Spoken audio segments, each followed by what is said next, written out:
chapter. You're welcome to Korero, Dr. Femi. Well, we're trying to look at all of this conversation right now to find out. But Dr. Femi, let's even look at the old conversation around farmers in the country. First, we understand that farmers are responsible for ensuring that we have the best kind of produce, ensure that our food even gets to its ultimate consumers, and they also ensure that the kind of food that they produce using the right kind of tools and also the right kind of mechanisms ensure that the safety of this food is guaranteed. But then, who guarantees the life of these farmers, and who ensures that these farmers also can benefit from some of those policies? We will say in a layman term, who watches the watchdog? A lawyer will say that Q ipso custodiet, ipso custodes. I will look at all of this conversation, but Dr. Femi, we want you to help us make sense first. Let's even tell us first, what is the situation of farmers in Nigeria? How are farmers faring generally?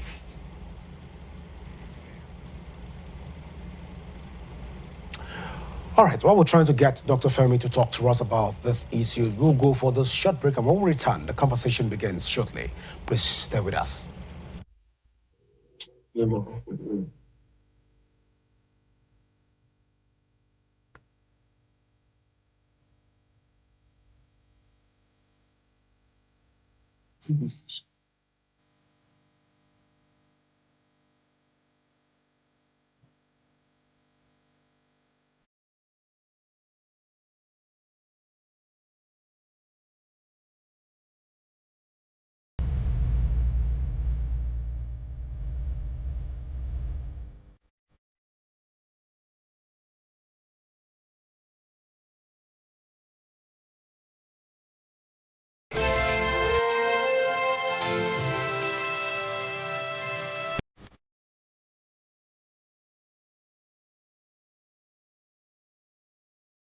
Hello, Rabbit TV. My name is Korero. Hello, Rapid TV. My name is William Suchemba. My name is Choma Chukuka. Hello, Rapid TV. My name is Stan Nze. Hello, Rapid TV. My name is Vivian Glam Gabriel. Hello, Rapid TV. My name is Jide Kene. Hi, Rapid TV. My name is Steve Chooks. Best Afrobeat song will go to The Bunch and Snoop Dogg, Oliver Twist. Piece of my heart, Whiskey. Right now, we'll probably be Grateful by Fino. My favorite Afrobeat song is Afrobeat.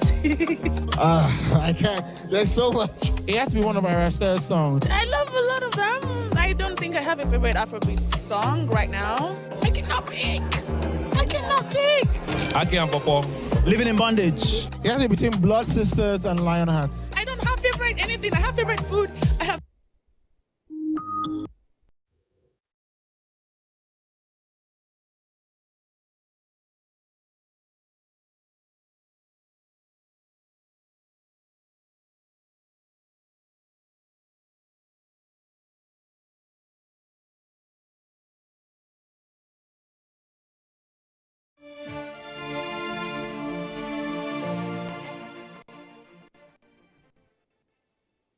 All right, welcome back.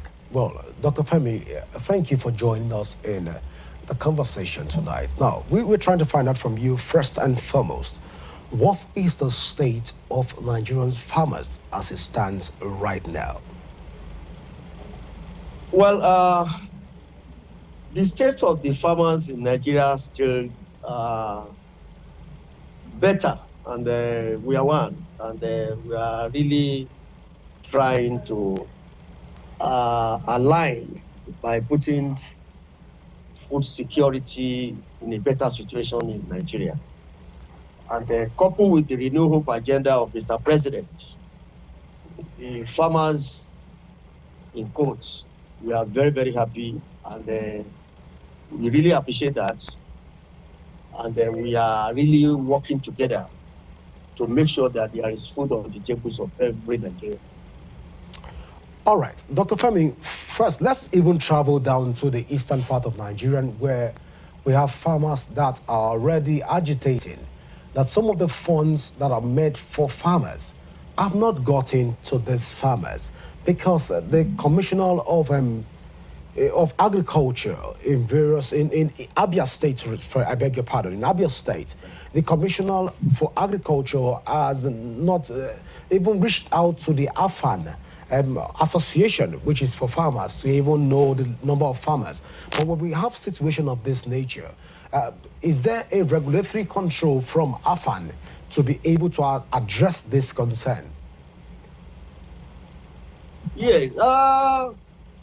As I've rightly said, AFANs remain still a statutory organization, heavily led by architect Kabiru Ibrahim, who was elected some years back. And ever since, I've never witnessed or seen any other faction. Though some people are trying to, but if Abia State could take it out of the 36 or we included the FCT we have in the state, to take it by themselves, by aligning with the faction of bringing in another, and it's uncalled for.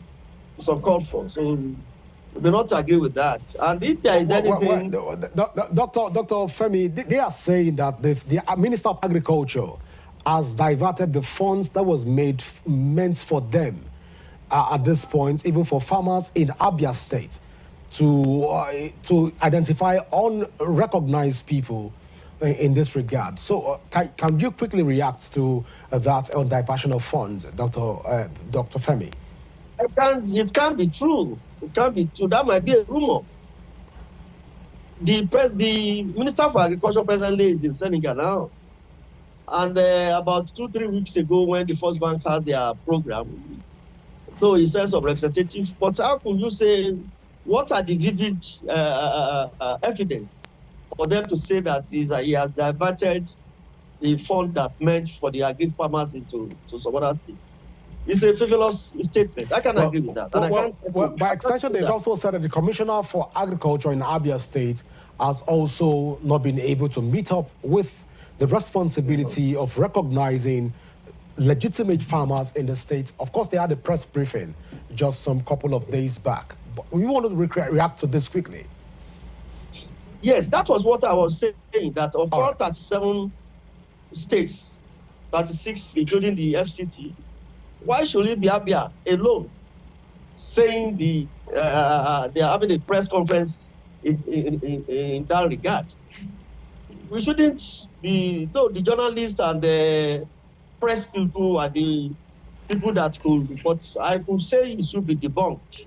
It shouldn't be a truth, a situation of the story that was saying before was diverted and he's having a press conference in that regard, blah, blah, blah. No, it can't. I won't say much in that aspect. Because Federal Minister of Agriculture are working closely with AFAN. And what we are experiencing now, what we are seeing now, has never been done in the history. There is no government, the past government, that's ever increased the federal allocation of the agri from, it has always been 3%, 2% of the federal allocation. But look at what we are now seeing. Look at the tractor Mr. President just launched. It has never happened in the history.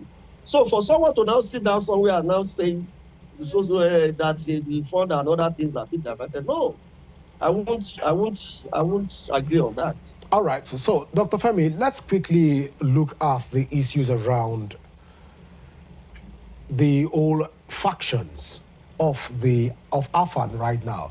Some people say that it is the first time that AFAN is experiencing such a division. How will you react to the various factions that have emerged right now, even the litigation that is ongoing right now within the AFAN from various sections of the All Farmers Association of Nigeria?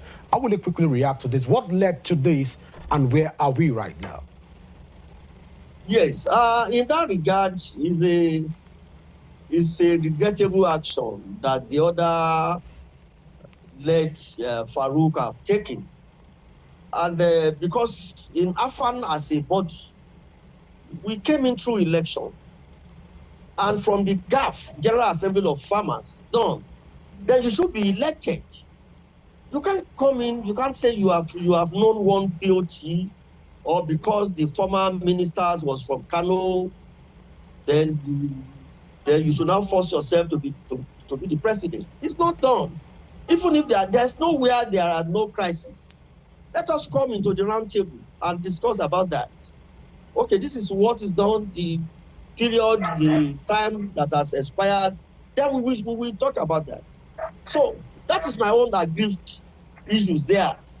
You cannot just come inside one sitting room. Someone now says, AFAN is an institution. It's been built. It's a well-organized institution. And we met it there for over 25 years. We were there. And because a minister will come and go. At worst, we used 8 years there. But what we experienced that time was emanated from the past minister. And it was the one that brought someone from his domain to now says that he should be the president, which is not done. You have to be elected. And in fact, up to the local government in your locality have to elect you. And that was why the thing was being taken into the court. And when courts could not read much meanings to it, they still put them, and the legitimate AFAN, who happened to be under the leadership of Architect Kabiru, will now reject it to say, no, we will still go for that. But I'm sure within shortest possible time now, they are trying to bring them together so that we could align.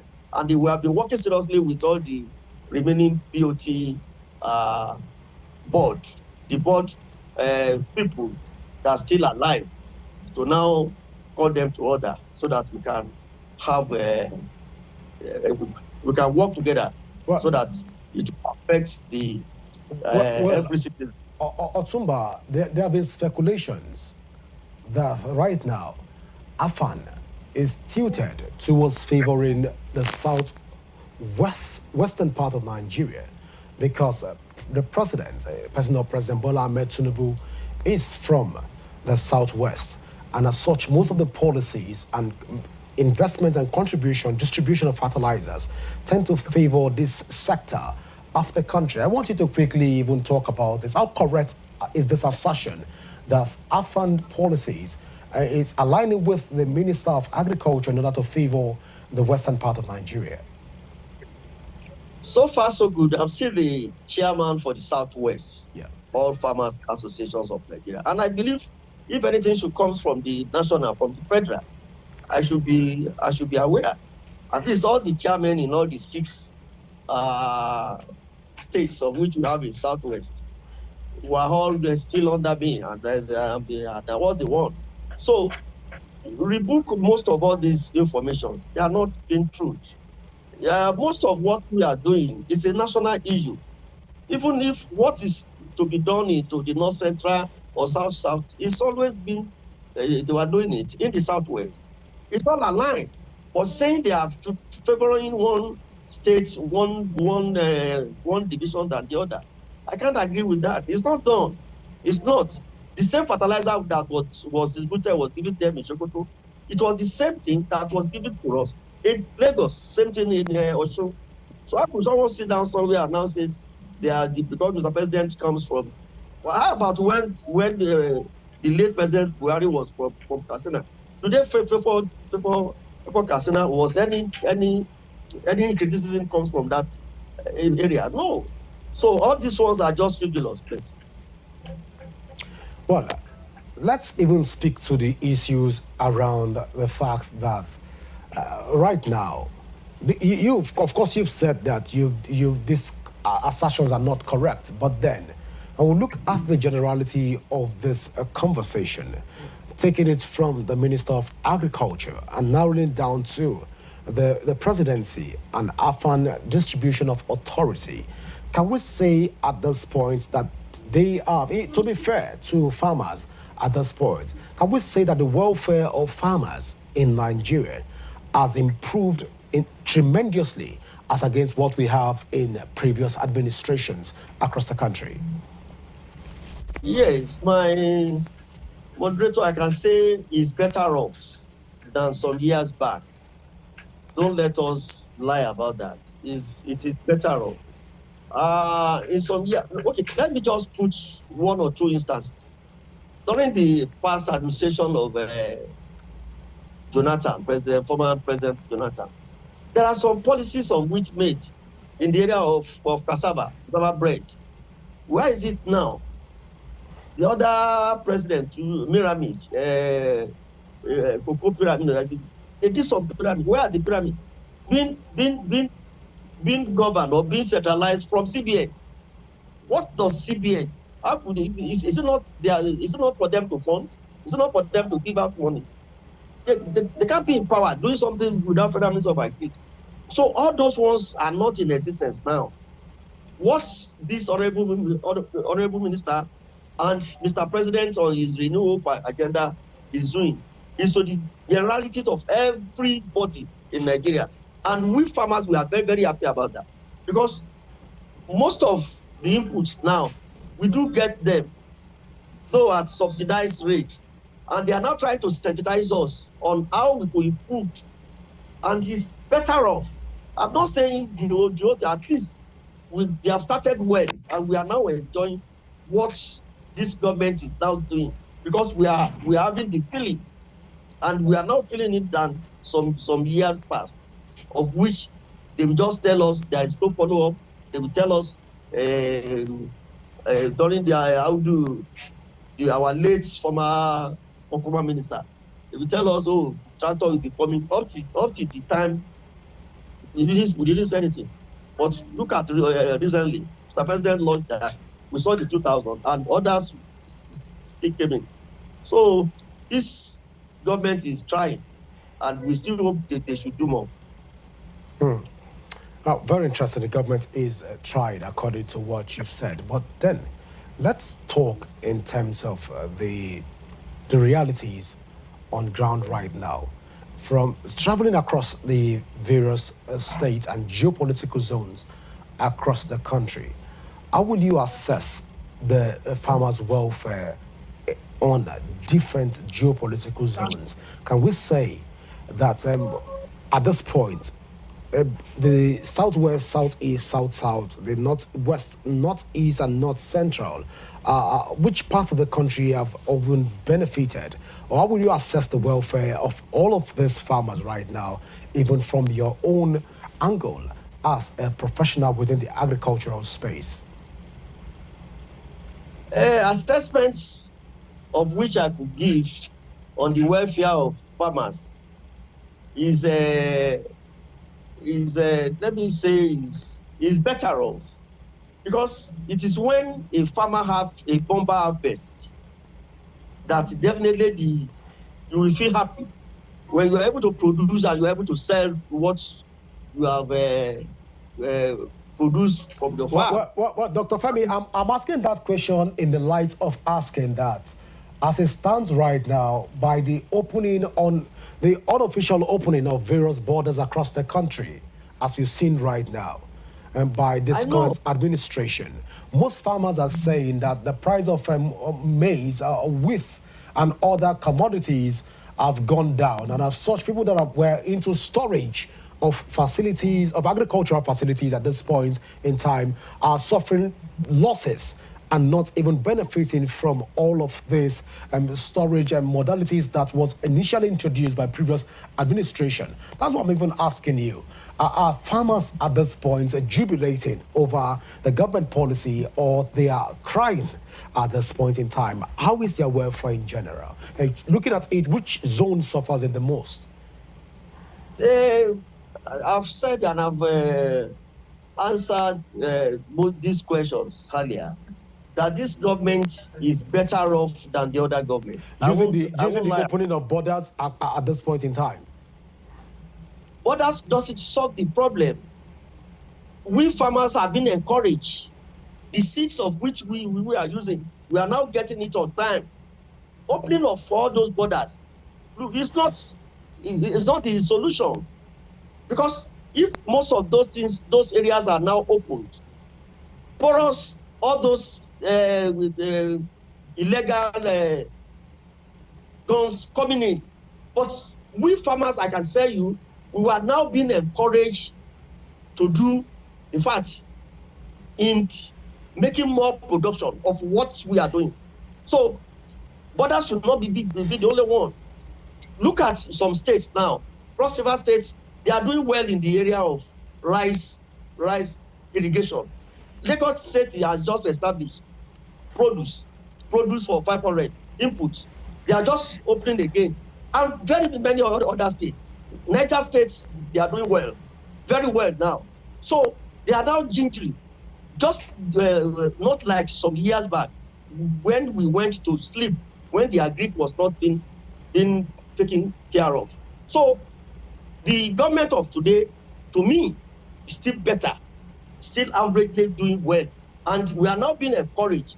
Look at the extensions of officers that we have not been seeing for some years. They are now coming to the farm now. They are now doing some policies that could now favor we farmers. So I will still say they are over 40%. Well, Dr. Femi, let's talk about the whole ecosystem. The electromagnetic spectrum of the Earth that has been depleted, which we usually call the ozone layer deplections, and other environmental effects that are affected farming right now. A lot of farmers will say at this point that the government has become insensitive to a lot of environmental issues, especially using the sustainable developmental goals as propounded by the United Nations. But you look at all of these realities and try to tie it up with the Nigerian government. How fair is it for us right now to judge the Nigerian government using the sustainability development goals as propounded by the United Nations? Now your questions look so technical, but I will say the government of today has some agencies that are in charge of most of all those, we call them biotechnology and some research institutes. They cannot just bring anything from abroad, from the US, and feel that it is okay for us in Nigeria. Our country, Nigeria, is ours, and people believe we have some experienced people and very knowledgeable people. So saying that Nigeria is aligned or is going to what the UN, look at the GMO issue of which they are talking about. It's not, Nigerian government, not very many of us are in support of the GMO, which we cried about. Organic system is fine. But when we look at our population, the one that is not harmful, how will it be okay to our people? It will now be planted, because some years back they don't use fertilizer, but fertilizers now are now ultimate. Even look at the price of the fertilizer itself. So those are the areas that I will now tell you that government is doing their own best to say that it's not all the policies that foreign country like the UN is bringing that we have to align. No, there are agencies in charge here, and they are doing well for us to tell us this is the way forward. All right, Doctor, let's return back to AFAN in general. A lot of farmers within rural communities are saying that AFAN and its leadership has failed farmers in defending what they stand for and what they represent in terms of providing for the nation. But the other way around, farmers are not being catered for and farmers are not being taken care of. How will you react to this whole allegation that farmers in Nigeria by this current AFAN administration are not being taken care of at all? I will agree with that, but those farmers saying they are not being taken care of. So are there policies right now being put in place? Are there insurance policies being put in place to guarantee that members of AFAN are being taken care of? Are there also policies to guarantee that the lives and security of members of AFAN is being catered for by this administration of this current leadership of AFAN? That is where I'm going, and that is what I'm trying to tell you. All right, please, go ahead, please. AFAN as a body, they are an advocacy. They are not to give out, and they are not to take. They are in between the government and the people. The welfare of what you are talking about. AFAN is an NGO. And what we are doing is only that we need the support of the government. All what we produce in the farm is being sold by us. All the money we collect from our produce it is coming to us, not the government. But we just needed an enabling environment. And no tax is given to the government? We needed an enabling environment from the government. And that is the advocacy of which we are talking about. The road that leads to the farm, let it be done. The road that leads to the market, let it be okay. The seeds of which we are going to plant, let it be certified okay. So that we don't just put our labor lost. It's an advocacy. But for someone to sit down and say, oh, farmers have to, and we regulate policies into the government. I can take an instance with you. The Nigerian Agricultural Development Fund that was launched during the last president, during President Buhari, was originated by AFAN. AFAN took it up. Our national president defended it in the House, the bill, the first reading, second reading, before it was approved by late President Buhari. And it was the policy of AFAN. If you look at all there, they were trying, even up to the local government, that AFAN representatives should be there. It was this government, this AFAN government of which we are, that emanated it. So for someone to sit down, because we are not just a body that just make propaganda, we are trying to be an advocacy to the government, so that what we hear there, we will now tell you, so that you don't just waste your resources, you don't just waste all your efforts without getting anything. So as a body, we align with the government to say these policies are the one that is better or suit our farmers, so that we can have bumper harvest, we can put food on the tables of Nigerians. But for someone or for somebody to say they've not benefited or they have not gotten anything is uncalled for. All right. So when you say that you have been speaking to the government and you are an advocacy body, the question begging for answer is the government listening to AFAN in order to address some of the insecurity concerns raised by farmers, especially within rural communities in the southeastern part of the northeastern part of Nigeria, and currently the northwest and north central part of Nigeria? Is the government listening to the advocacy of AFAN? Yes, I can say that at least we were able to express our feeling. And the instance of which I'm going to tell you now is when we decided to.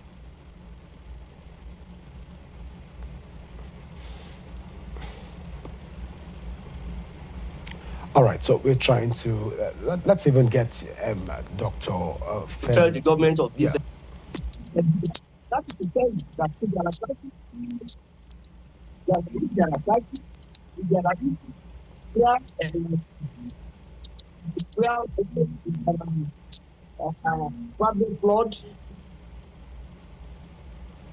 we're trying to get we're trying to get you to talk to us and Dr. Femi at this point in time. But then let's even look at the generalities of these issues which we are trying to address, because we are trying to look at the welfare of Nigerian farmers, the policies that have been introduced by the government. We're trying to also look at the politics that is involved in all of this and the controversy that has greeted the AFAN and its members in general. But then, Dr. Femi, at this point, people will say, most farmers will say right now, that they don't want to be identified with AFAN which happens to be like more of an NGO and a regulatory body by farmers, based on the fact that AFAN has not been able to speak up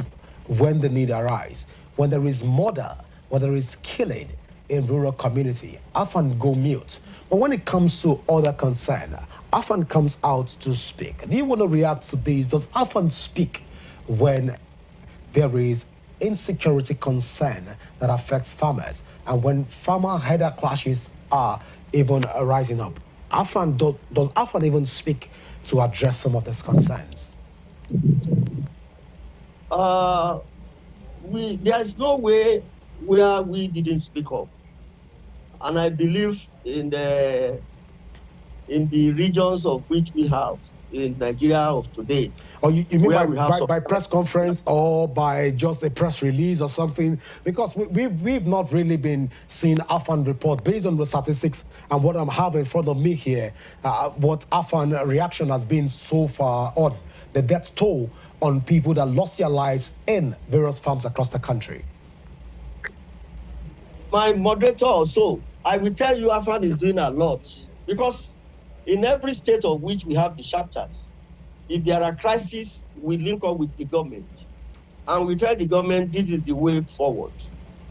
And that is the area. And even at the national body, we always come to the air and tell them this is our advice. Inceptions of this government, President Bola Ahmed Tinubu was able to call the farmers, and ably represented by our president, Architect Kabiru. They were in Katsina. It was the blueprints of which it was given by AFAN that was still be using as at now. So where there are classes, there are other problems or so, we intervene. And how do we intervene? We link up with the government and we now advise them. This is the way forward. Most of the times we are always on air. We are always on the radio, television. To now tell them that this is the way forward. This is the way it should be done. And for us to say farmers are not, AFAN is not speaking up, is not aligning, is not bringing their food. We can't afford to lose our farmers. It's not possible. There will be shortage of food. If you look at it recently, where people are saying there are inflations, we are saying more. We are trying to do more effort, and government have just established the World Bank. We are working closely with the World Bank to come on the able of the RAM, RAAMP, Rural Access Management Road, and AFAN representative of that state is an automatic member of that opening of the road. So those are part of the things we were doing on the ground, and I'm sure it's being implemented. So we work closely with the state government, of which everybody is, and at the national level, we express our feelings to now tell the national body that this is what is happening in our state for them, and they intervene. There was a year last year or so precisely. This present government still wrote letter to every chapter, every state governor, telling them this is their chairman in the state, that they should work closely with them during the wet and dry season farming. So they are doing a lot, of which I think. Dr. Okay, just before I let you go, let's even talk about the faction right now again within AFAN as it stands right now. Farmers are curious, which side of the divide should they fall, knowing fully well right now that AFAN is tilting towards a political line where we begin to have factions across different sector in AFAN. I've said it earlier. There is nowhere you will not see Judas.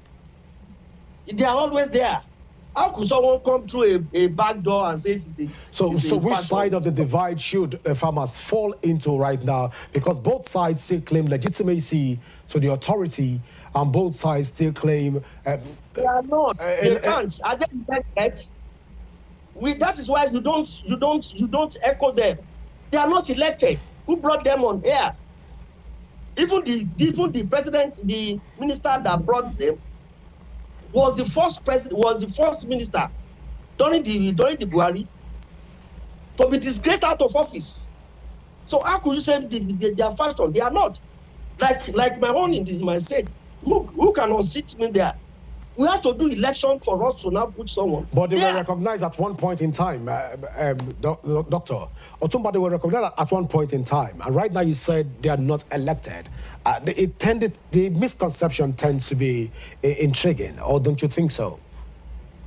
They are not recognized at all. At every point in time, I told you, reverse back of what I told you. They came into the back door, bringing one BOT, just one person, inside the sitting room to say they are elected. Is that done? It's not done. I've never, and people like me, people like in my Southwest organization that we have in Japan, we can't align with that. You have to be elected. People have to come on board. If you have any grievances in your association, in anything, every organization has the apex body. Come on board. Not that someone will just bring you from a back door and you are now claiming to be the president. From where? Who knows you? So those are the things. They are not. So the thing is in court. From the appeal, they are going to Supreme Court. And if it's there, they don't even have right to even claim themselves as authentic. Which authentic? Where? It's not. So I don't reckon with them. I don't even align. AFAN is still remain entity. We are only trying to bring joy, to say, okay, what are your let's just come. It's not the right. It's not the right that, but we find that what is their problem? That is what we are going to speak about in a few weeks' time now. Well, we look forward to you speaking and addressing all of those issues. But just as a parting gift to us right now, is there light at the end of the tunnel for Nigerian farmers' welfare to be improved on in the weeks and months ahead? There will be light. Just at least, most of the things is on course now. We are going to meet very, very soon. In another 1 or 2 weeks, we are meeting. Most of the BOT people are now coming together. Even our past president, Abdullahi Adamu, so it's now bringing everybody. So we will come together and talk about that.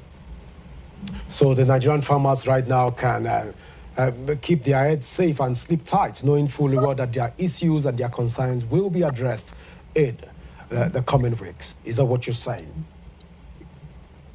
In few weeks, we will come to tell you that that we are together. Let me just repeat that. Well, of course, in a few weeks, that will be following and monitoring the conversation around AFAN.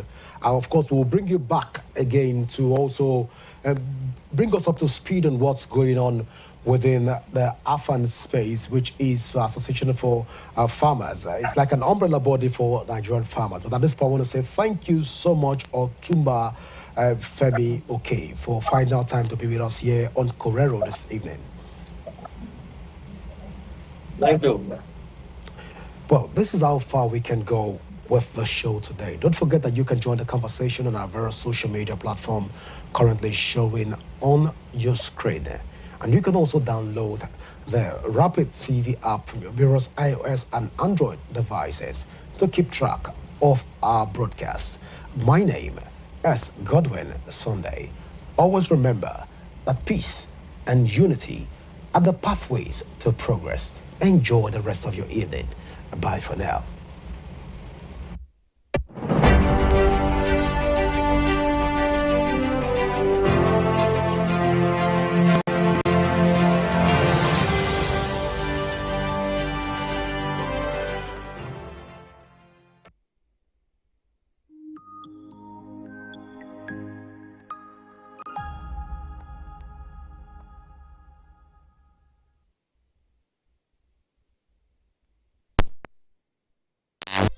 From the soil beneath our feet to the tables across the world, agriculture is the heartbeat of Nigeria's future.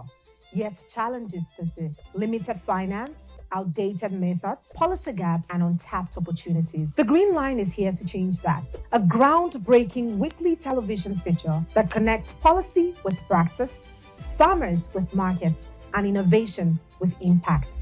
We dig deep into the full agricultural value chain, from land preparation to mechanization, financing, food preservation, exports, and beyond. The Green Line isn't just a show, it's a national development platform. Join me every Friday at 11 a.m. only on Rapid TV, Star Times Channel 176, and online at www.rbnradiotv.com. Nigeria's economy, the global markets, what does it all mean for you? From stock market insights to global financial news you need to know. From Wall Street to the main street and of course, the marketplace. Get the answers you need every week on Business Lens with me, Faith Dafa Joseph, as I bring into focus the stories, strategies, and shifts shaping our economy. No angle is missed as I talk about the business, the people, patterns, and possibilities behind them. Welcome to the Business Lens. Rapid TV, rooted in truth, driven by impact. Meet the men and women shaping the future of Nigeria. Get to know your representatives at the National Assembly. From lawmaking to constituency projects, we'll take you behind the scenes and inside the chambers of the Nigerian National Assembly. Learn about the bills they are championing, the challenges they are facing, and the impacts they are making in their constituencies. We'll also bring you closer to the people they are serving and the stories that shape their work. Join us on NAS Watch every Friday on Rapid Television at 7 p.m. So get informed, get engaged, and get to know the leaders shaping Nigeria's future.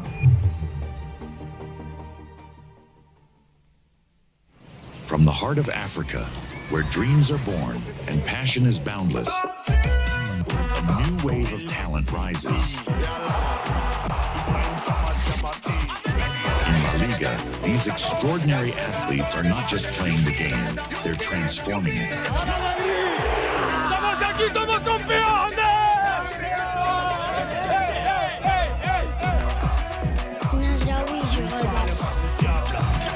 Rodriguez, the man chasing, it's Lamine Yamal! What a magnificent goal that is! They shine on the world stage. Watch as they redefine football, inspire millions, and make history. La Liga, where dreams become reality.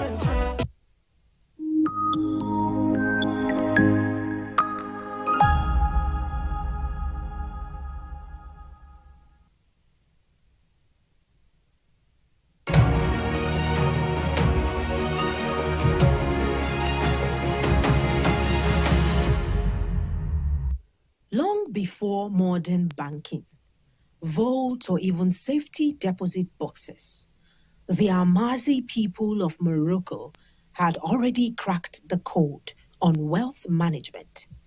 Welcome to the world of Iguda, the forgotten banks of North Africa. Built over 500 years ago,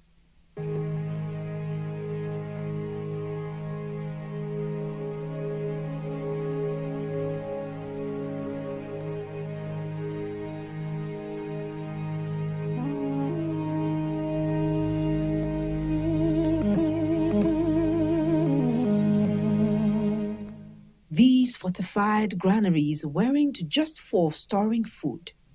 They were community banks, preserving gold, silver, contracts, and heirlooms across generations.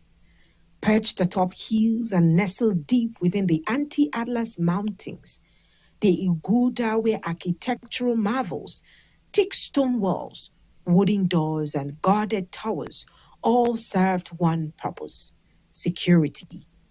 Each family had its own compartment, locked and etched with unique tribal symbols, accessible only by them. And just like today's bank managers, a designated guardian oversaw the safety of every stored item. More than just buildings, the Iguda reflected a deep trust system, a structured way of managing community resources centuries before banks became institutions. Though many remain hidden from global awareness, these granaries are still in use today. They stand not only as cultural landmarks, but as proof that ancient civilizations were anything but primitive. They managed wealth, protected legacies, and structured the future long before banking had a name. Iguda, the original vault of wisdom.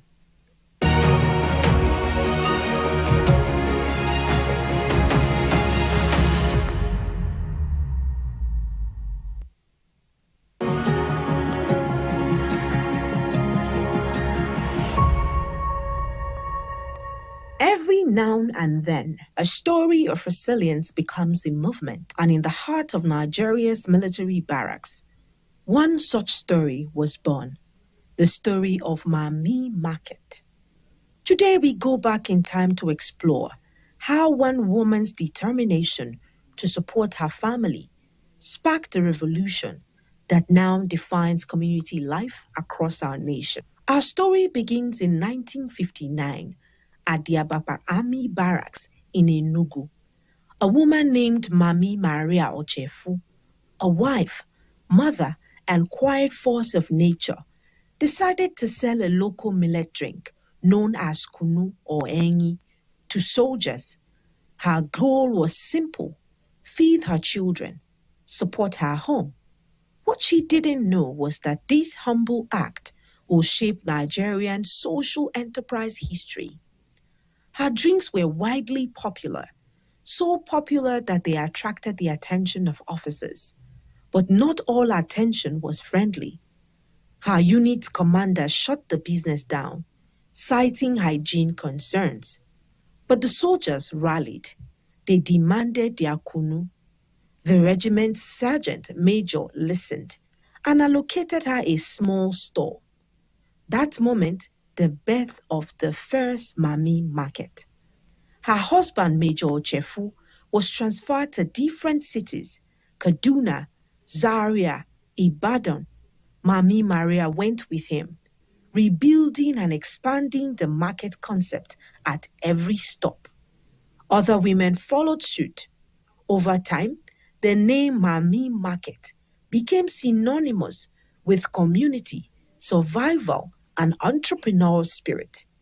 She later formalized the name and registered the business in Lagos. But Mami Market didn't stop at Kunu. It grew into a vibrant ecosystem, offering food, clothes, electronics, and even salons and phone repair shops. It became a space for bonding, laughter, business, and for many survival. From NYC camps to university hostels, Mami markets became cultural fixtures across Nigeria.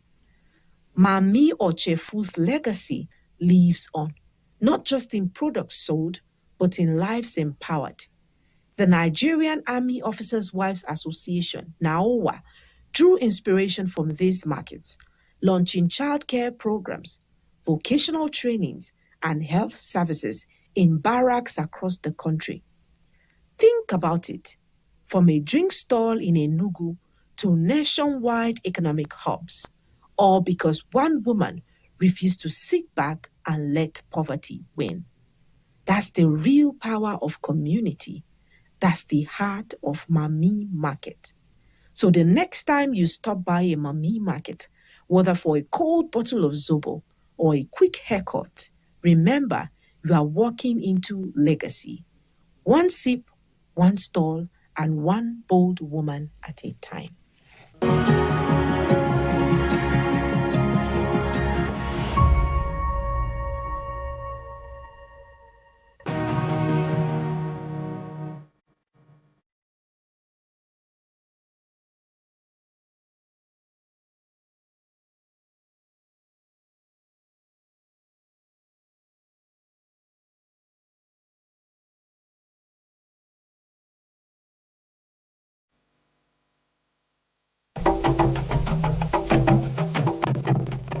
Fumilayo Ransom Kuti.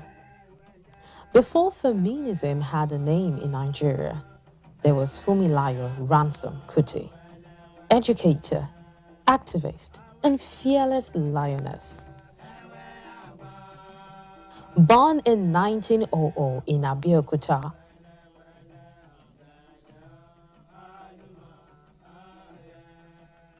she was the first Nigerian woman to drive a car.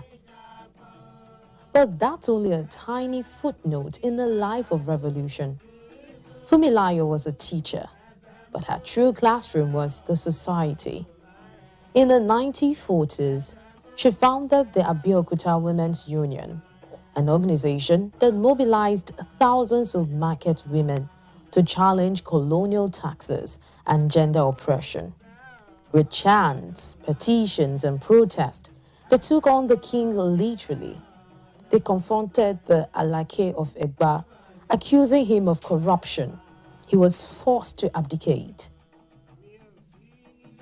But Fumilayo's fire wasn't just local.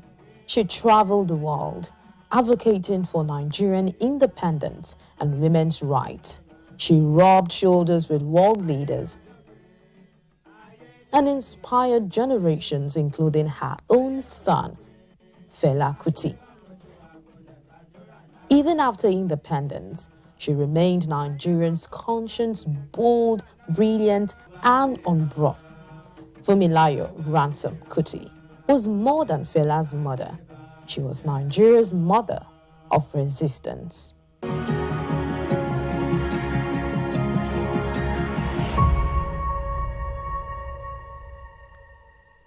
Hello, Rapid TV. My name is Korero. Hello, Rapid TV. My name is William Suchemba. My name is Choma Chipuka. Hello, Rapid TV. My name is Stan Nze. Hello, Rapid TV. My name is Vivian Glam Gabriel. Hello, Rapid TV. My name is Jide Kene. Hi, Rapid TV. My name is Steve Chooks. Best Afrobeat song will go to The Bunch and Snoop Dogg, Oliver Twist. Piece of my heart, Whiskey. Right now, we'll probably Be Grateful by Fino. My favorite Afrobeat song is Afrobeat. I can't. There's so much. It has to be one of our style songs. I love a lot of them.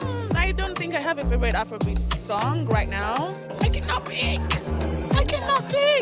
Aki and Popo. Living in Bondage. It has to be between Blood Sisters and Lionhearts. I don't have favorite anything. I have favorite food. I have favorite colors. I barely have favorite any other thing. Oh my God. Living in Bondage. My name is Akio Sakido. Hey guys, this is Anto Lecky. My name is Leo Bliss. My name is Akava. I go by the name Baba D. And you're tuned into Rapid TV. And I love Rapid TV. Shout out Rapid TV. Thank you, Rapid TV. Please keep watching Rapid TV. This is Rapid TV. Rapid. Hello, Rapid TV. My name is Korero. Hello, Rapid TV. My name is William Suchemba. My name is Choma Chipuka. Hello, Rapid TV. My name is Stan Nze. Hello, Rapid TV. My name is Vivian Glam Gabriel. Hello, Rapid TV. My name is Jide Kene. Hi, Rapid TV. My name is Steve Chooks. Best Afrobeat song will go to The Bunch and Snoop Dogg, Oliver Twist. Piece of my heart, Whiskey. Right now, we'll probably Be Grateful by Fino. My favorite Afrobeat song is Afrobeat. I can't. There's so much. It has to be one of our style songs. I love a lot of them. I don't think I have a favorite Afrobeat song right now. I cannot pick. Aki and Popo. Living in Bondage. It has to be between Blood Sisters and Lionhearts. I don't have favorite anything. I have favorite food. I have favorite.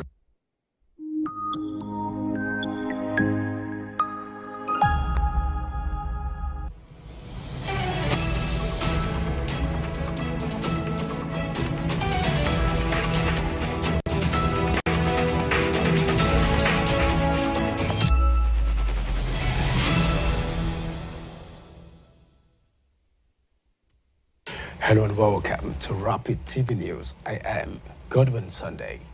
In the headlines, State Police unavoidable to tackle insecurity, says Tinubu. DSS arraigned 9 prime suspects in Benue Plateau killings. Small business owners accuse FG of failing to pay promised MSMEs grant. U.S. court blocks Trump's use of a one-time law for deportations. Ekonga, Iwobi, Moses lead Super Eagles camp ahead of Rwanda clash. Details of these and more will come to you in the bulletin. Please stay with us.